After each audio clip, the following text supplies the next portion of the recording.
godina nam je stvarno uspješna što se tiče ekipnog boksa, to je lige i što se tiče pojedinačnog. Naš natjecatelj Lukas Pulanović je osvojio medalj na Europskom prvenstvu, to je ujedinio druga medalja u povijesti Slavonskog Broda sa europskih prvenstava.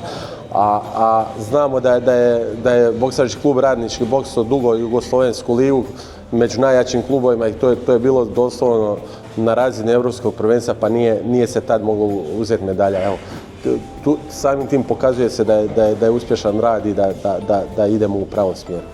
Bez treme sam ušao u meč prvi i bilo je puno ovih natjecatelja i navijača i bio doživljaj super. Znači, prvi meč sam imao protiv Mađara, njega sam lagano pobjedio, drugi meč sam imao protiv Srbina, njega sam isto pobjedio, znači kod svih sudaca. I treći meč sam imao protiv Bugara, taj sam izgubio i došao medalje. To mi je dalo još motivacije sam da još jače treniram. Što se tiče ekipni smo prvaci u kategorijama mlađi kadeti i kadeti, znači prvaci smo prve Hrvatske boksačke lige. Imamo 4 reprezentativca ove godine u člana reprezentacije. Za nagodinu mislim da bi mogli napraviti čak i bolji rezultat, iako je to malo pričati o tom rezultatu, ali ovo stvarno je vrhunski povijesni rezultat, ali evo stvarno imamo na osnovu čega se nadati tog da će biti bolji rezultat. Naši ti kadeti koji su bili na članovi reprezentacije ove godine prelaze u juniore i ja mislim da će već biti ove godine konkurentni na europskim prvenstvima, ako ne ove godinu sigurno. I mislim da ćemo imati ove godine najjaču juniorsku ekipu jer imamo 6-7 boraca koji su sigurno najbolji u svim kategorijama. Svi su ti dečki marljivo rade, znači puno se odriču, tako da, a što se tiče naše kvalitete i svega, mislim, sam rezultat govori o svemu, tako da nije potrebno puno oko toga pričati.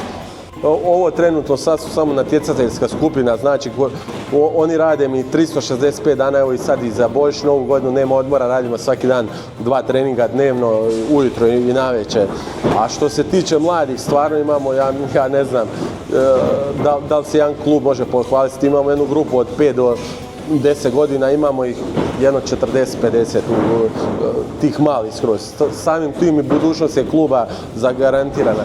To je proces koji dugo traje, koji treba puno uložiti u to, ali evo, jednostavno smo odlučili se na taj teži put, a koji će s vremenom donijeti ovakve iste rezultate. Ja sam Noa Ivezić, dolazim iz Slavonskog Broda, najmlađi sam natjecatelj u mom klubu, Radnički.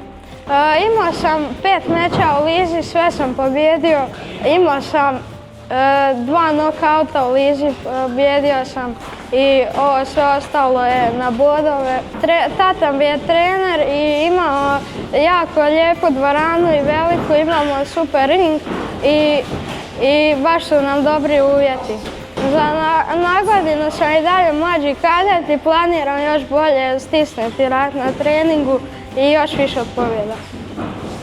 U 2 dvorane imamo 10 grupa, imamo trenutno aktivnih preko 200 članova u klubu. Već 18.1. nam kreće prvo kolo prve Hrvatske boksačke lige.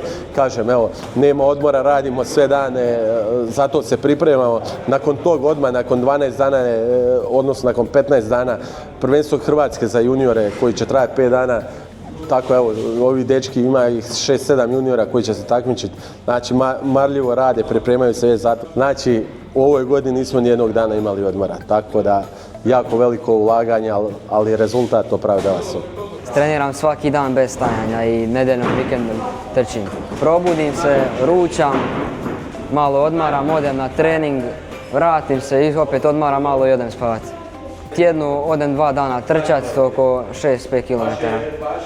Klub je nastao 50. godina još i imao je jedno gašenje u Domovinskom ratu, s tim da poslije rata je ponovo oživiti, evo, do dana današnjeg je uspješno postoji, tako da evo, to je velika tradicija, dugi niz godina i evo, do dana današnjeg smo uspjeli očuvati da to i da traje. Pa mislim da sam imao 13 godina, tad onako 12 sam napunio 13 taman. Krenuo sam natjecati odmah nakon mjesec dana treninga Prvi meč sam izgubio i nakon tog sam pobjeđivao dosta i na državnom tad sam izgubio drugi put zapravo. I to mi je bilo prvo državno, bio sam drugi, vice prvak i ove godine 2024. bio sam prvi na državnom i na europskom drugi, treći. Nisam išao baš na toliko natjecanja, na državnom sam bio drugi, a išao sam u Italiju.